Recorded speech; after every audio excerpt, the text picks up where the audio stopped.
Hello and welcome to my studio. I want to tell you more about this mini course called An Introduction to Painting with Impact. The course is based on lectures that I've used in my various workshops over the years. It is an overview of the critical elements to give you that big picture of what you need to know to develop a painterly style of painting. You could also consider that an impressionist approach or a modern impressionist approach to painting. It's a loose style, it's vibrant, it's full of energy, and it's also based on a strong foundation of painting techniques and skills.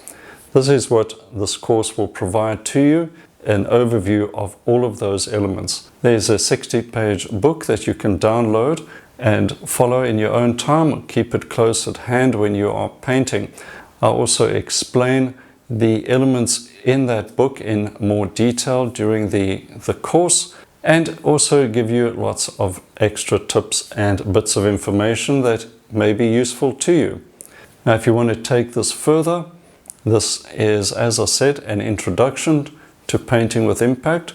So you can consider the foundation course, Learn to Paint with Impact. Right, so that is the extensive foundation course if you want to go further with this learning. There are assignments you can try out as well to build on what you have been learning in this short course. I hope you enjoy it and take advantage of it and use this as the starting point for your painting as a beginner and take it further to a higher level. Happy painting, and I look forward to seeing your work in the future.